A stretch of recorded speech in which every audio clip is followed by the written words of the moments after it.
Welcome to the All About Us podcast. Today, I'm your host, Carl Allen. Today, we have a special guest. I would like to welcome Steve to the All About Us podcast, where we're going to explore diverse perspectives shaping today's workplace. And today, we're going to be diving deep into the world of job searching with someone who's seen it all from both sides of the hiring desk. So, how are you doing today, Steve? Hey, I'm doing great. Thanks for having me on. Our guest, Steven Lowell, is a career coach and reverse recruiter whose 30-year journey spans 6 industries across 4 countries, from entertainment, automotive industry, insurance, tech, startups. Steven brings a unique perspective on what works in today's job market. Currently, with Find My Profession, he's revolutionizing how people approach their job search. Steven, welcome to our show and to the Career Kaleidoscope here, because we're going to be talking about many different things here as we were prior to recording. Sounds good. I'm looking forward to it. So before we dive in, I'd love to hear about your journey. You have quite an interesting career path, from working in entertainment to becoming a reverse recruiter. How did that evolution happen, and exactly what is a reverse recruiter? I've never heard of that before, and I'm 60 years old. Well, I always say that the evolution of or when it started for me was just sitting in a kitchen, being around some relatives who they had money. We were in a comfortable house, and they talked about their lives and finance and everything like that, and they just seemed so unhappy. And I just remember sitting there thinking to myself, like, why? You all look so miserable. What are you doing this for? And I decided at that point, I said, I'm just going to do what makes me happy. And when I decide on something like that, and that's such a big big picture, forget it. Like, anything is possible. And now to get into the reverse recruiting, I mean, reverse recruiting is, if you can imagine a recruiter, right, would source job seekers to fill a position. And a reverse recruiter is essentially sourcing job interviews for a job seeker. So the reason why we have a lot of recruiters, I can get into it, but it's the reason why we have a lot of recruiters or former recruiters who do this is because they used to think they were going to be able to help other job seekers, but it turns out that as a recruiter, you help the company, not Okay, them. so let me get this straight. A reverse recruiter, you're not working for the company. You're actually searching for interviews for an employee, a potential future employee then. Yeah, or Okay. a job seeker. A job seeker, yeah. Yeah. Okay. Yeah, like somebody who is, it's just a call I had today was, a gentleman who was 28 years old. he told me flat out he has ADHD, and he was concerned because he wasn't sure what types of interviews he would be right for, because he used to be like a nature conservatory like tour Okay. guide. Okay. Yeah, and we find out about them and we do the job searching for them because we sat on the other side of the table. Okay. Great. Great. Great. That's fascinating. Let's start with something I know our listeners are curious about. How did you make that transformation from being a recruiter to a reverse recruiter? I think it was a combination of things. I think it was recognizing, well, first of all, there was the person starting the company, and I thought about the idea he had. But my first career was entertainment. Okay. And I actually had a very small job for about 2 months as an assistant to a talent agent. Okay. And then when I went into recruiting, I realized it was like this game of, yeah, I know a guy. I know a guy who does that, like Correct. so like I need somebody who does this. Oh, I know a guy who does that. I know a guy who does that. And I was able to just really look at it and say, if you flip this around, and now I'm almost like kind of like an agent in a little bit, in a way, that I could just go out there and I can find people looking for job seekers, and I could just be like, I know a guy who does that. I happen to know a guy who does that. So I'm almost taking their experience, which Mhm. is more often than not like a solid career path, unlike mine. And Correct. then they would, I could almost pretend to be them in a way and say, "You're going to love this person. He's a lawyer, works in the solar energy industry. He's been with this company and this company and this company. You really need to talk to him." They're like, "Okay." It's very much elevator pitching to, I think, a lot of people out there. So it's kind of fun. I get to actually be other people's experience, and then say, I know a guy looking for that, so I'll Well, get you. just your conversation made me reflect back on actually how the job market and the landscape has changed over the last 40 to 50 years. I mean, when I was a teen going into adulthood, a lot of, jobs and positions was based upon nepotism or who you knew. Yeah, yeah. And so that's how people got into job positions. And basically, once you got in a job, that was your job for 15, 20 years until you retired. And then we had this whole upheaval in the job market. I mean, it seems like, I guess in the 80s, I think things started transitioning and changing, and nepotism and who you knew at the basic level, at the lower level for the everyday people, that kind of went out the window. It's still there at the higher echelon, who nepotism and family, a lot of that plays a role at the higher echelon. Upper management, that still plays a role, but for everyday people now, it's become, far different and far more difficult to get a good job and getting into a great career. You've been helping people seeking jobs since 2007, which means you've witnessed massive changes in hiring practices, especially with the rise of social media and new technologies. What are the biggest mistakes you see people making in today's job? Well, the very first thing I always call people out on is they immediately devalue their own experience. Mm, They believe that, if, for example, like if I knew how to run a podcast and then suddenly I needed a job, that suddenly, for some reason, because I need a job, my experience and my value is somehow worth less than someone else's. They do that, and it unfortunately starts them off with the wrong mindset. The other mistakes people make is listening to advice from other job seekers, and it's not to this has been going on since I remember. It's the misunderstanding, like, if you have a community of job seekers and you all need a job, right? You're not going to get help from each other. You want to listen to what the people in hiring are doing and how they are thinking. Job seekers will have lots of theories about how to get jobs, but they have to be based on what the hiring managers are thinking, and what their business practices are. I think the other one is a big one, is being completely unaware of how the technology works in hiring. there are tools out there like Calendly, LinkedIn. There's a hiring process, and there's also, the social media platforms don't tell you what they do, so you don't know how you appear to other people when somebody's saying, "Oh, look at this candidate. Let me look them up," and then maybe the profile picture is wrong, or maybe you said something kind of in support of something on one day. They're unaware of how they appear to other folks, and that can really hold them back. And a lot of what I do is like try to get all that straightened out. How does a person get into the mindset of what HR, what these hiring managers are doing, or and what they're looking for? Is there any way they can do that on their own, or must they come to a professional like yourself to understand the mechanisms and trends that are going on with the people actually doing the hiring and what they're looking for and the processes that they're going to go through in order to find the right employee? Because, see, that's the difference. Years ago, they just wanted a warm body. Now people are looking for the right type of employee. Yeah, it's very true.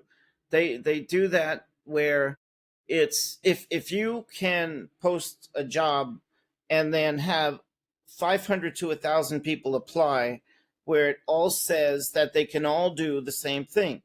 The difference maker is who cares about wanting to work there? Who is, I'm not going to bring up culture fit because you find that out during interviews, but they care about like who really wants to be there in the first place. It's not enough to match. It goes to a deeper level.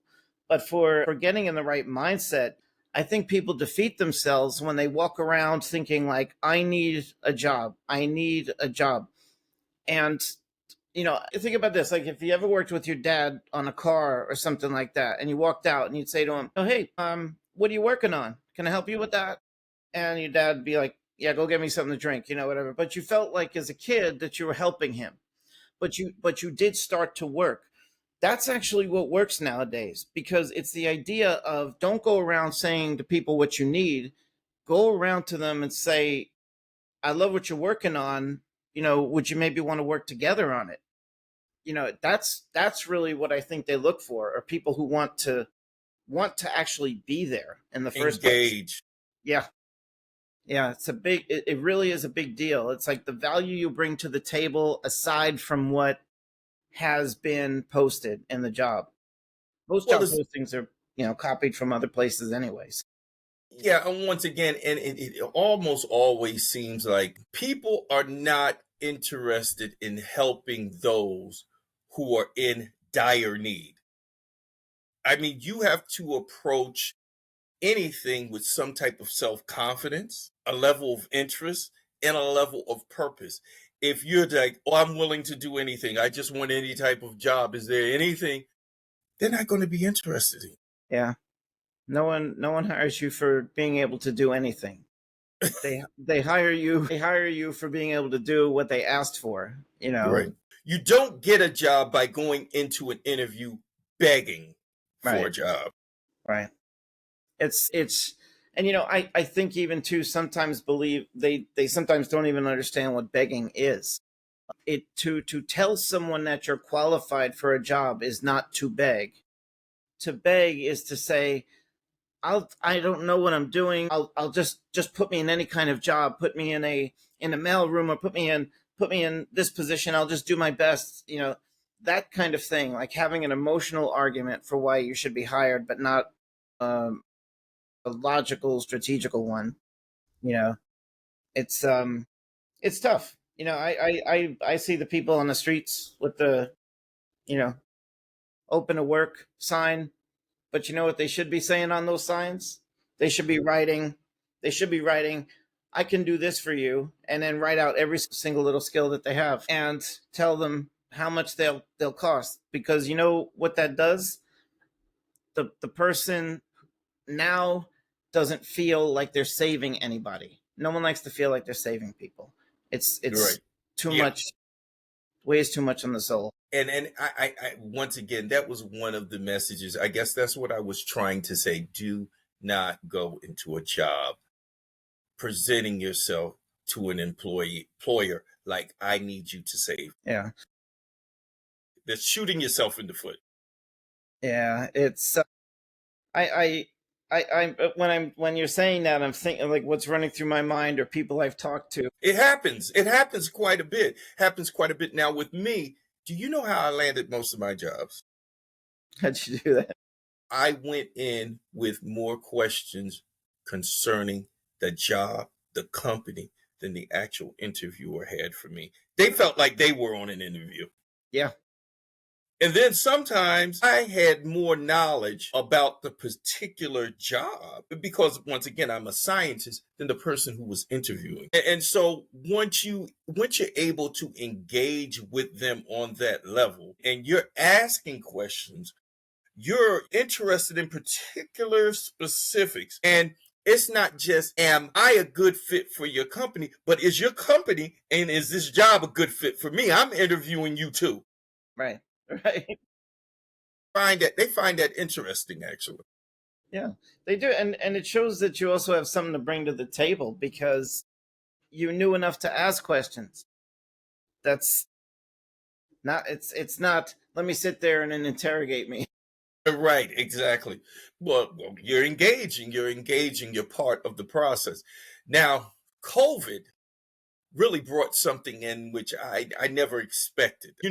Work from home for major corporations, working Yeah. from home. That was that. I mean, that was just something that we never thought we would see. But we're going to have to talk about remote work, which has become such a crucial part of the modern workplace in one way or another. And how has the shift changed the job search process? Do you see remote work suffering a backlash in the near future? I do. I want to say that I want people to kind of understand first so that remote work has been around longer than most realize. Like it's been around since I think the late 1990s and it would come and go. Like I've actually, I've told you privately that I deal with epilepsy and I've been working remote since 2009. And when I had to look for a new job in 2013 and 2016, I was kind of the weirdo of job seekers because I had spent so much time at home. So now it's like, you're okay, Mr. wants to stay at home all day, but then 2020 hits. And now all of a sudden it's okay, well, everybody's panicking and I'm sitting there like I've seen all this before. This is nothing, people walking around in the background and all that. So Right. I went through all that in 2010. I mean, we just ironed that out. But there is a bit of, I think what's happening now is that companies are realizing that they have the commercial real estate that you can't just sell. Right. There's the other issue that of logistical issues with HR because if you have, you know, 100,000 employees in 50 different states, you're talking 50 different labor laws. It's an HR nightmare. And then also you have to worry about productivity. 2020 was a different time. We were forced into working from home. And when you're forced into something, it doesn't mean it's going to last forever. It means that was a what do you call A transitional. yeah, it was sort of like a situation not so normal, But right now, if you want to work remote, you have to show yourself to be disciplined, able to work autonomously, trustworthy. You have to show that when all they can do is see you through like a Microsoft Teams or a Mhm. Slack channel, you have to be able to communicate like you're in the office, even though you're probably thousands of miles away. So it And is.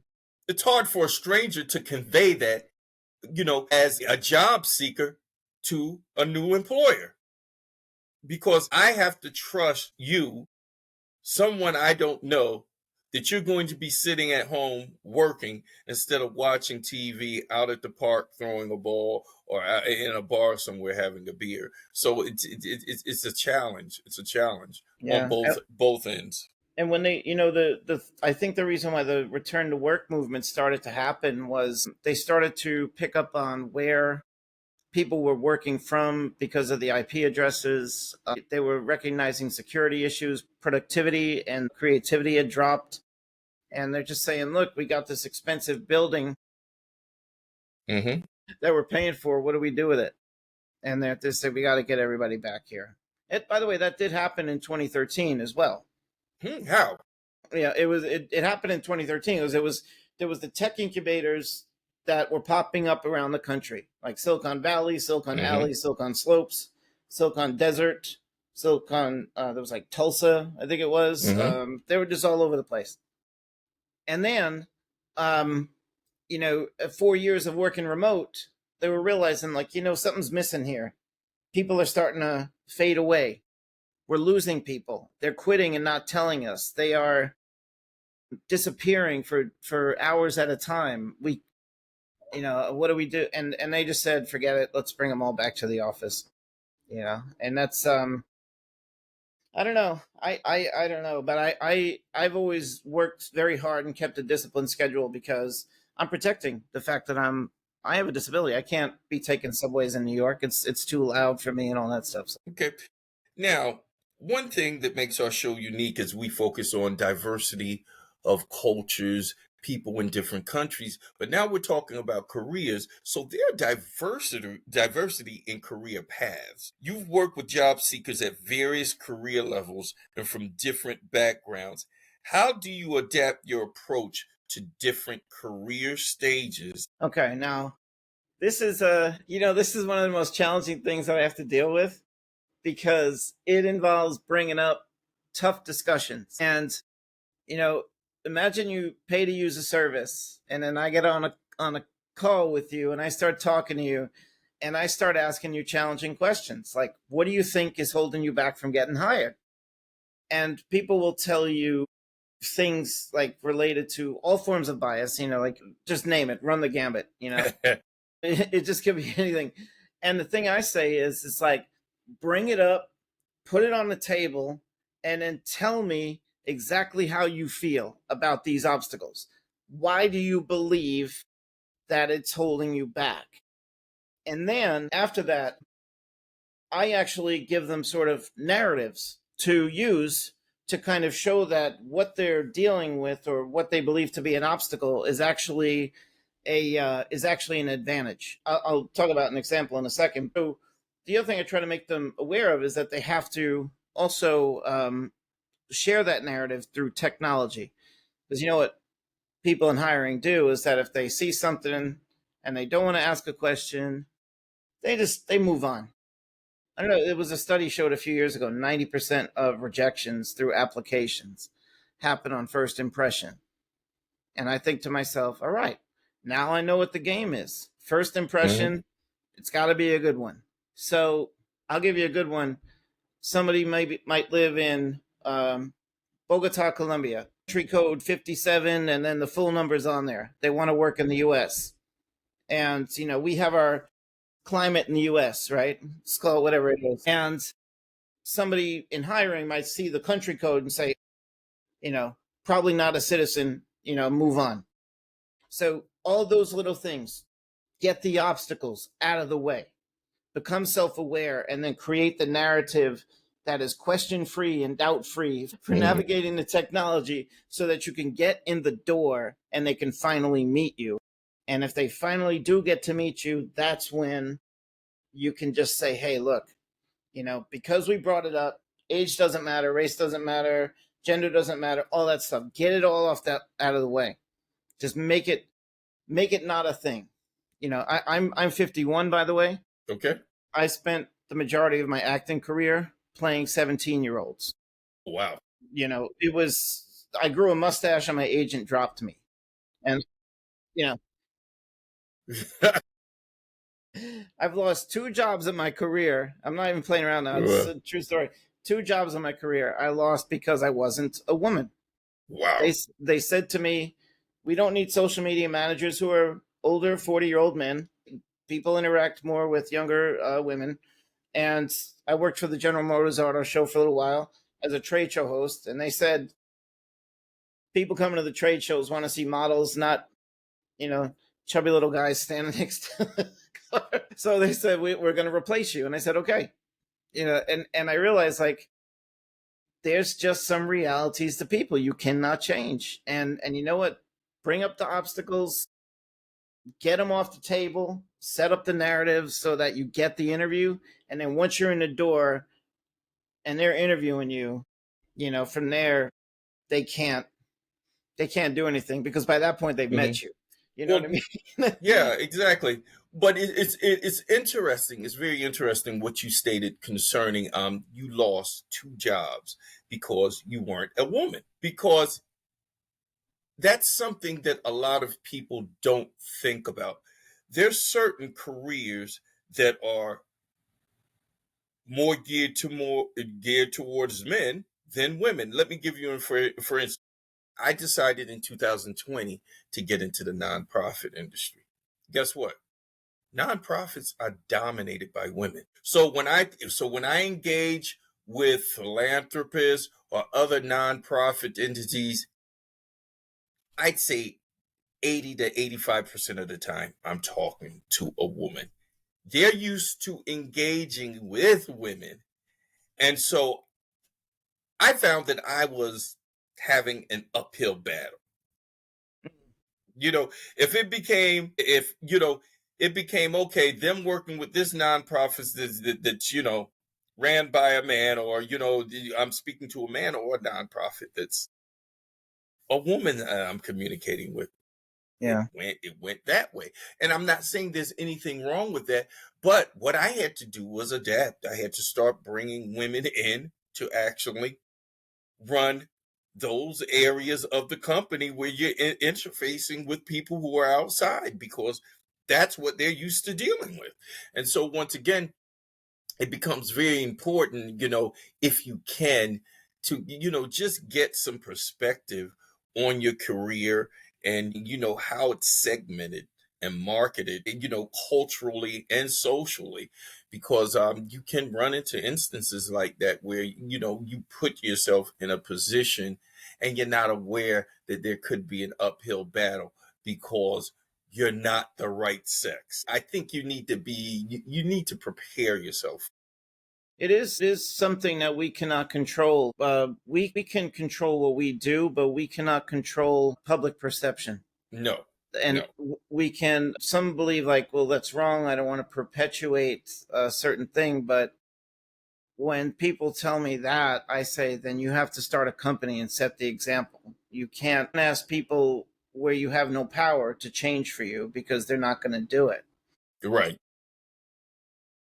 I've talked to so many people about this, that the reason why I get rough with them about, and it is kind of a tough love thing, where I bring up, let's bring it up. What are you concerned about? I'm concerned I'm too old. I'm concerned because I'm a woman. I'm concerned because of this. I said, all right, tell me why. Let's just get it out. Let's just get it out. And now I say to them, all right, you brought it up. Now we're never going to talk about it again. Doesn't matter. I've talked to people 65, 7 years old that I've gotten jobs for. You would have thought they were 30 when you talk to them, because this is another topic about confirmation bias and why we believe we were rejected. Sometimes hurts us, but you know, but yeah, sometimes it's just good to let it all out and then go into the job. Because, by the way, people are not, I don't know if you feel this way, but people are a lot nicer today than when I was starting my career. Oh yeah. I feel that way because I had to go to the job interviews with the ink on my hands from the newspaper Right. where I found the ad and all stuff. Right. you Right. know. But anyway, Now, because of your approach, you deal with potential employees in their environment, in their home. When you first contact them, they are sitting at home. What are some of the most destructive or wow moments that you've experienced with you stepping in and you talking and you're seeing someone for the first time in their home, not at a job interview, and you can pick out and say, well, you're going to have to change that. You're going to have to change that. You're going to have to change that. What are some of the most shocking things you see that they're not aware of that could potentially prevent them from getting a job or blowing an interview? Oh, wow, that's a great question. I love that question. There are just people that come to mind, and it's biggest. The biggest one is, and I had a boss in Germany, by the way, once, and it was like this. It was the biggest one is when the camera comes on, and you can instantly read the person is just ready to fight, and you don't know what is going on in their minds, but they look like they want to argue with you about something, and you get the feeling off their face, like what's going on. We have 45 different facial muscles, and that camera comes on, and let's say like the camera came on today, and I'm looking at you, and it comes on, you're like this, those little things, like whoa. Right. you know Relax. And then the other one is when the camera comes on and the person is like, and look, CEOs do this too, by the way. Mm-hmm. They're sitting in the dark on a couch with like a barely lit room with a blanket over them, petting their cat. I'm like, it felt like a James Bond film. I remember this one CEO I'm interviewing with, and he's got a cat on his lap, and he's petting it, and he's asking me questions, and he's just in this dark room. And he's like, "How do you feel about this?" I sit there like, "This is crazy." What? And I have to tell them, when you interview on Zoom, everything that you're doing now Mm-hmm. cannot happen. Right. It can't happen. It's the third one. Like, take down the pictures behind you, Right. and take down the swords and the guns and the animal heads that you left up Right. there. But don't interview you from the man cave. Right. Interview from the office. Right. I've seen a lot of things. I bet. I could only imagine that. So because once again, people never really sit back and think about what you look like to other people. And that whole there's just a total disconnect in that aspect of job searching and interviews. So I'd like to touch on some specific challenges. For instance, how do you advise couples in interracial marriages who might be managing dual careers while navigating potential cultural or societal challenges? As you know, like I think I may have told you, I'm in an interracial marriage. Right. And you know, I think the couple has to be aware of the strengths that the other person brings to the table. And what I specifically can help my wife with is understanding the nuances of communication styles. That, like, if let's say, like, if somebody went to Harvard or Stanford, or maybe worked in like technology companies, and they use lingos like lingo like, let's see what kind of data we can leverage to improve processes. And and her way of thinking is, how do we find out how to make it better, right? It's sometimes like having to translate the nuances that are being told, or even at the same time helping with when to do certain things. I think there was one specific scenario I was thinking about where she was complained about, and it was becoming a thing, and she heard about it and she was upset, and I Mm-hmm. told her how to cut that off at the pass by going to each individual person directly. And that little move was something that I knew worked, But that she she had didn't. never thought about. And then it is vice versa, but she also helps me though too with being more sensitive. I don't even know how to begin with that one. I mean, I'll tell you, like, when you think of things like the word minority, right? Right. I am the minority in my neighborhood. Right. I don't have places to go to cut my hair and stuff like Right. that. But being aware of things that she's told me, that's really a big deal. It makes me more sensitive, more Right. self-aware. I like that. I Right. like that she does that for me. And I Right. try to.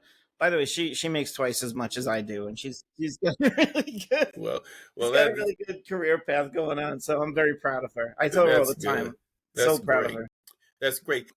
I'm going to kind of digress and then come back to this because there's something you mentioned which really stood out and it kind of slipped and I was able to retract it and bring it back up. You stated that sometimes when you first meet someone that potentially wants to hire you as a reverse recruiter, when the camera comes on, they are angry or they give that Yes. impression like they want to fight or like, something's just bothering them. My question for you is, did you see more of this pre-COVID or post-COVID? I feel that the pre-COVID job market was tougher. I actually believe it was tougher because we were still embedded in hustle culture. I think that COVID was a big wake up call, and I think people are kind of slipping in the last year or two where they're kind of forgetting exactly what happened. Mm-hmm. But it's now that we're slipping back into an employer's market. I am starting to see people come back on calls feeling a little bit more hopeless again. I mean, it's almost like a spike in time because I remember what things were like in February 2020, and I remember how it stopped. And then I remember how we were all like kind of sensitive with each other about a lot of things. And there was great resignation and all those things. And like job seekers had the market. But now it's flipped. And now people are falling back into the aggression towards companies. Why are people ghosting me? I don't want to be the one that, deals with whatever somebody said on LinkedIn said. So yeah, I deal with a lot of aggression now, and I think So you are seeing now people starting to come with preconceived notions, yeah, basically. yeah, And once again, I'm going to tell you one of the interesting things I've seen about COVID. Prior to COVID, I mean, we see things, but we kind of don't say anything about it. It's kind of like subliminal, subconscious. COVID hit, and then you go back to these same places, and what I noticed was locations that I used to see mostly all white Caucasian people working at. Now I suddenly see black people and people of culture working there. It was like during COVID, like white people did not want to come out and work these jobs. So it was like a lot of jobs, entry level jobs at certain companies, certain stores, and everything just opened up culturally. I mean, and now you see that shift backwards again. yeah. Did you realize that same thing? I did. I always laughed about the fact that, well, when during COVID, like working in my position, like we actually stopped reverse recruiting because there Okay, were hiring freezes announced. right. And then I started to work in this kind of customer service position where we sold resumes. And I would get calls from nurses, teachers, and then, I mean, you can imagine anyone on the front line saying, like, kind of like, redo my resume, get me out of here. I can't deal with this. And it was always the same. I mean, I notice it from the I was in to be honest, I was in Richmond, Virginia during the pandemic. It was a weird thing that happened where I went down to check out Virginia, then COVID breaks out, I don't end up back in New York. And so I was down in Richmond, by the way, Hmm. which was kind of a hot zone for and I Gun remember violence. There's a lot of shooting. I'm not going to sugarcoat this. Richmond is probably one of the most dangerous locations in the United it States. was, and it was too, in I mean, this gets into like George Floyd and stuff, but yeah, Right. it was. I was on Monument Avenue during a lot of that stuff, and that I do remember the people delivering the food. They were the ones I got to know.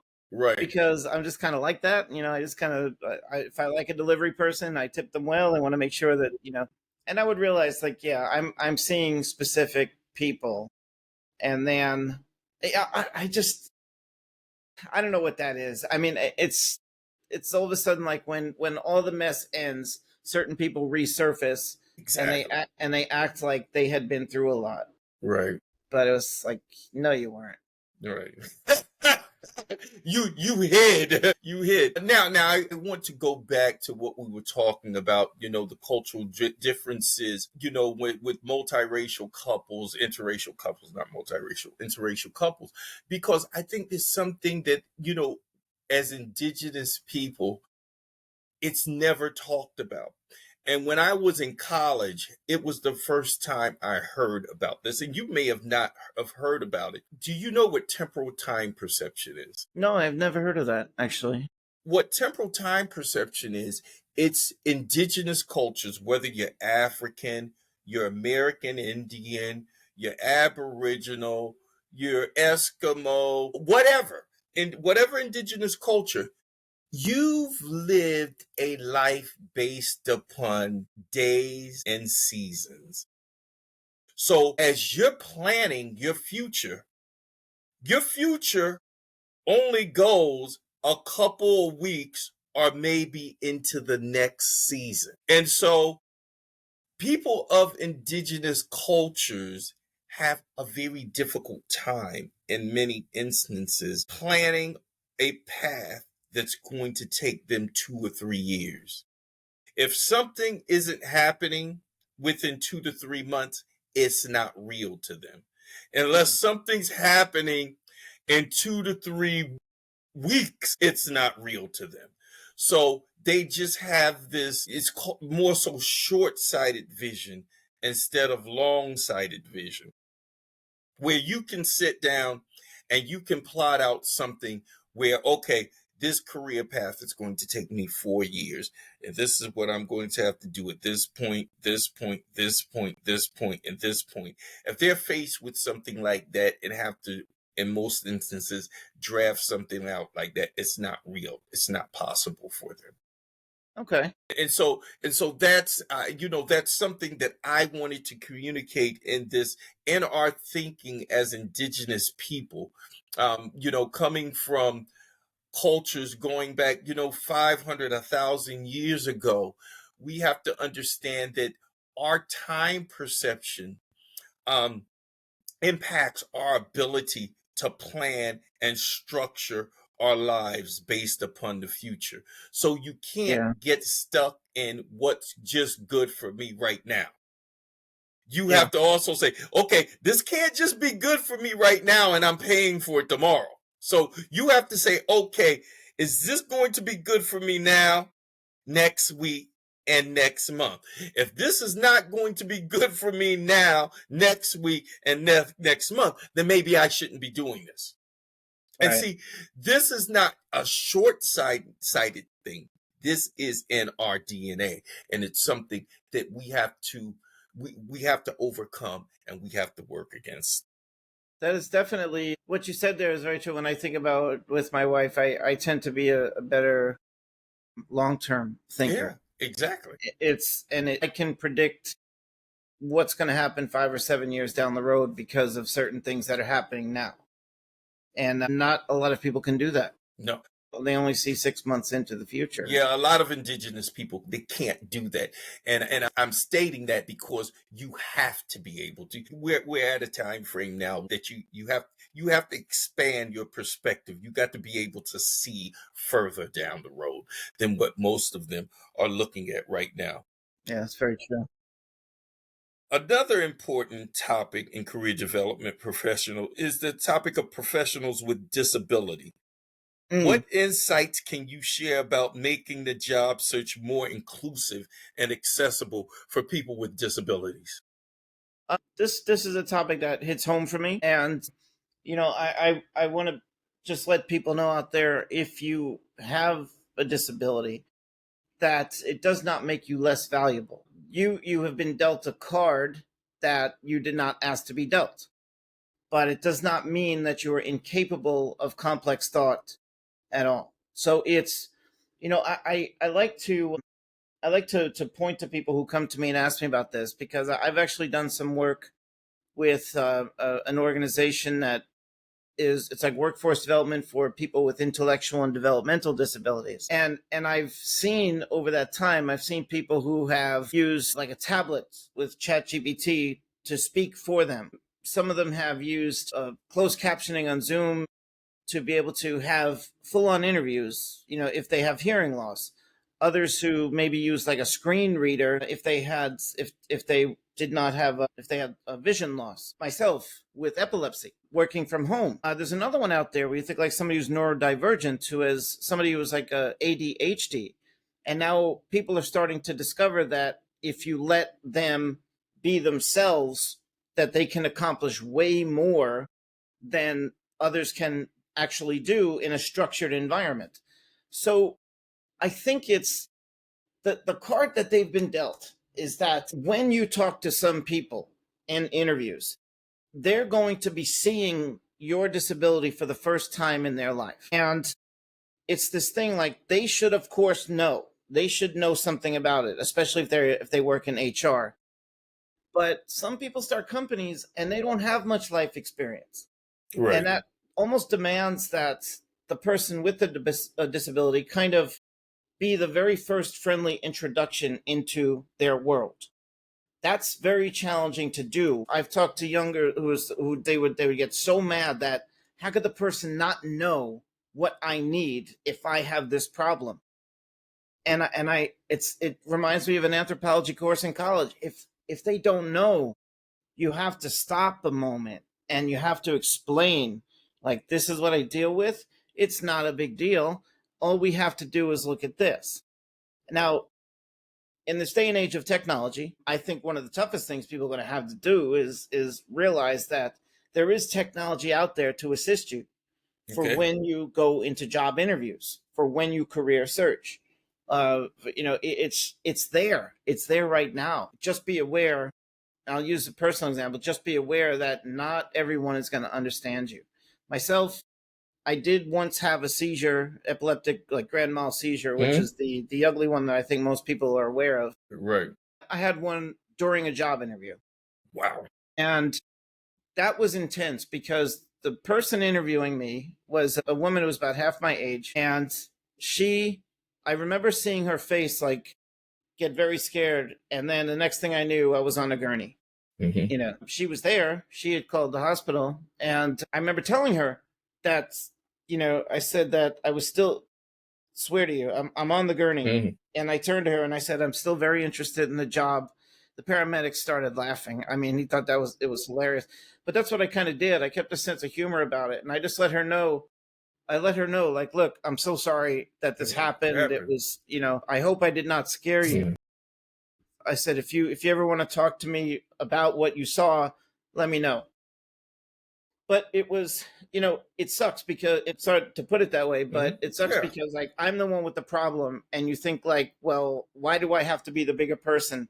And a lot of it is just because not everyone knows the world that we live in. They're seeing it for the first time. So we almost have to be like an ambassador for what we deal with and show people, hey, look, you can hire me and it's not going to be a big deal. All I'm going to need is some closed captioning, a few reasonable accommodations here. We're all good. My the wonderful staff I work with here and the CEO, they know that if I write in a chat, like, I need a few minutes to lie down, they know exactly what that means. And they say, all right, go feel better, And I'm not going to brag, but, I was the first hire at the company. So I think I'm kind of tough to stick out a startup for 7 years. Well, yeah, definitely. Like a guy with a disability, can start a company that helps out people. It's not always easy, but there is technology out there that it's all out there. When you find it, you can use it and you could just explain to people, I'm just like everybody else. Just as productive. I can do probably even more and probably teach you more. Correct. For our listeners who are actively... Oh, I'm sorry. And I apologize. I meant to mention one thing. Go ahead. There's actually, if anyone wants to go this route, there's actually a way into the federal government as an employee, if you have a Schedule A letter and then Mm-hmm. you find a select program coordinator, and sometimes, even though you have a disability, you can get appointed to a job in the federal government, work on an army base or something. I wanted to bring that up because I didn't know about that until recently. And like once I found that out, I was like, oh, you know what? I'd love to be appointed to a job. Well, I'm going to be quite honest with you. Most of the disabled people now I see working are hired by either the state or the federal government. I see far more disabled people working for the state and federal government than I see at normal normal jobs. And since we're on this topic, what is the name of your company, and how do people get in contact with all of you to help my people, my listeners, find jobs? We're going to have all this information, in the show notes here when you come here. But I want you to tell us the name of the company, the best way to get in contact with you guys. The floor is yours. Okay, so the company is findmyprofession.com. I kind of have the shirt here, if you could see. Okay. And yeah, Okay. findmyprofession.com.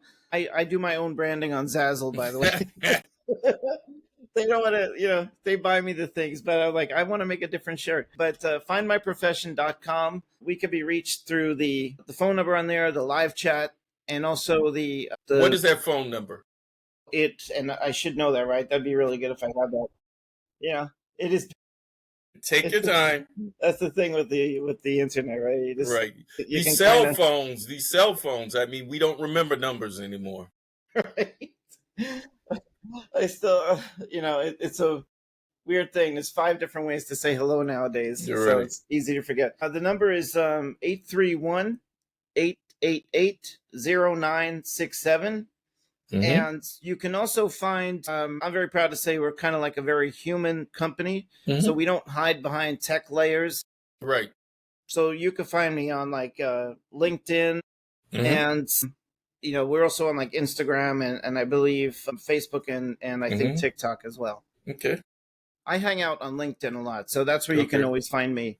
I write a lot on there giving career advice. Okay. That's good to know. So listeners, this is where you can find Steven Lowell. Your LinkedIn, he's giving you the number. It's findmyprofession.com. So this is the guy I want a lot of you to really, look up, go to him. He's going to help you. He's going to put you in he's going to talk to you. He's going to assist you in finding the right job, the right career pathway. For our listeners who are actively job searching right now, what would you say are the 3 top things they should focus on? I would say to first of all focus on being able to communicate your value to others. Communicating, like getting your elevator pitch for what you say to anybody who might be looking for a job. The other thing I would say is to start to make good use of the things that you already have. You might already have connections from the past or companies that you're already interested in. Go after the things that you know best. Don't try to chase down things because it's somebody else's career path and you heard it might be a good idea. Chase down what you love.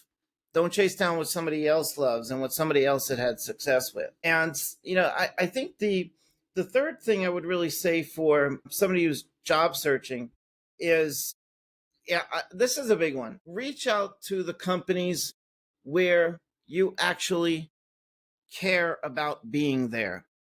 Don't waste your time on companies where you just have no interest whatsoever. Just using a quick anecdote here from when I lived in New York City and Times Square changed. And this was like the old Times Square become the new one. This is like mid-90s. There were opportunities all over the place.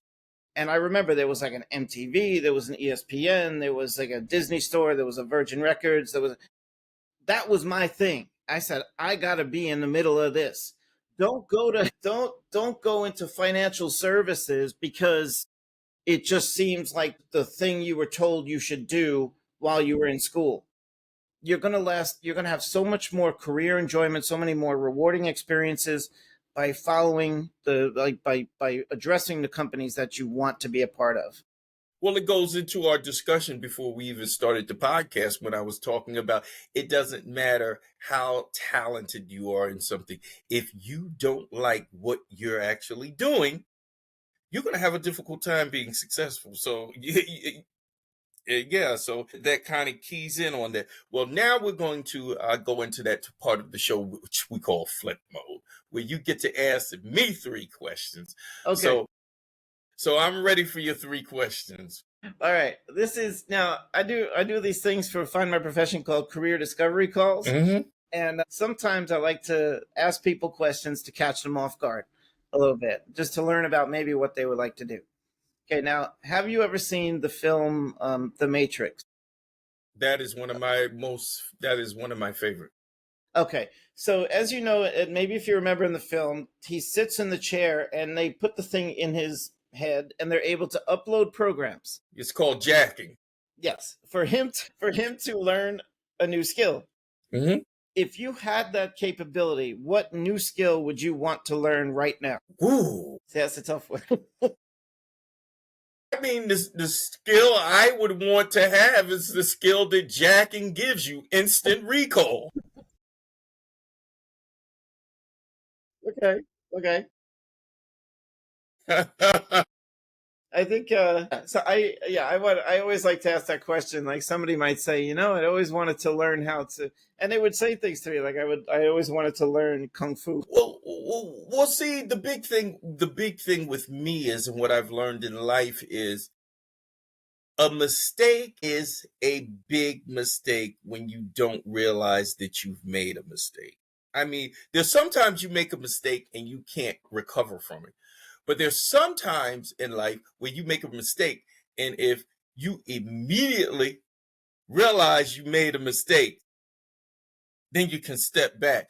And for me, that ability to just like instantaneously recall particular things or instantaneously tap into something and know, nope, you shouldn't have done that, or don't do that. I mean, just having that extra sense of guidance, almost like ESP, extrasensory perception. I believe in that. I actually try and tap into that. There's a lot of things I do, not based upon what I'm hearing, based upon what people telling me. It's based upon what I sense I should be doing, or where I should be going, or what I shouldn't be doing. Yeah. Okay, so I'm gonna try another question on you now. I'm gonna see what movie did you see as a kid that had the biggest impact on where you are today? Star Wars and the character Yoda. Okay, okay. That's awesome. I love it because it does. That's when I finally got to see Yoda sword lightsaber fight, and that was full circle for me. It is. I mean, because he is far more than what you even know. I mean, you have one perception of him, and I mean, what you know is like this much of, an entire world. They don't know how old he is, don't know anything about his star system. They don't know anything about his culture at all, or the planet, or anything. I mean, he is a total mystery. He's more mysterious than anyone in the Star Wars realm. So, yeah, Star Wars and Yoda. I mean, Okay, okay. Now, my last question on this is: what was the strangest job interview that you've ever had in your life? I say strange could mean anything. I would have to say, you know what? I went into a job interview as a research scientist. I was applying for a position, and I don't know what happened. I mean, because I'm a very intelligent guy, but I walked in and they gave me like basic questions, and I gave the wrong answers to just about all the questions. Were the questions easy, or were They they? were easy. They were easy. And I walked out of the building. I walked out of the building and I was like, why did you give those answers? You know, those are the wrong answers. And as I was walking out of the building, I just had a sense, I guess, there was something in me that told me you don't want to work here. This isn't the place for you. So my subconscious just took over and I gave answers that were opposite to the question, or I gave answers opposite to the answer they were looking for. And I know they must have looked at me like I was crazy. They must have looked at me, to this day, I can't understand what happened to me. Wow. Like, I'll give you, for instance, they asked me, what is sodium hydroxide? It's a base. Okay. I said it's an acid. Is that the was it the mind switch where your mind knows the answer so well that it says the opposite because it can't believe how easy the question was? It was just, and it was like 3 questions they asked me like that, and I gave them the total opposite answer, and the interviews were over. And I don't, you could ask me that question like 10,000 times, and I would never get it wrong. But that day, that interview, anything you asked me a question on, I was giving you the wrong answer. Can't explain it. 30 years ago, I can't explain it. That's wild. I don't know why that happens. Sometimes we just say, like, I know I have to go left, and then for some reason we turn right. Exactly. I don't know how. It just did that. Exactly. So that was a strange interview, and I had to dig deep to recall that. But thank you for making me share this giant faux pas in my life that I only ever did one time. I think it is good to know. I mean, it happens to everybody. I mean, we just have those days where we bomb things and it's just out of our control, and it almost just seems like it's The universe. Yeah, like some other force just said, go and do that, and you feel like, whoa, I just completely said something incorrect, and Right. I don't know how to come back from that. Yeah, you can't come back from it. It just sets you on a totally different trajectory. Before we wrap up, I have to ask, with your experience across 6 industries and 4 countries, which we need to talk about those countries, what's the one universal truth you discovered about successful career development? I'll be real simple about this. It's all out there. You have to be curious. It's not going to leap out of your device. It's not going to be handed to you. You have to be curious. It's all out there. You have access to it. I was involved in, strategizing for the creation of social media platforms back in 2007. And I just remember thinking about that. Like, I'm going to be able to talk to somebody in Nepal and Tibet, and I'm going to be able to talk to somebody in Ireland and these parts of the world that I've never seen before, that I only hear stories about.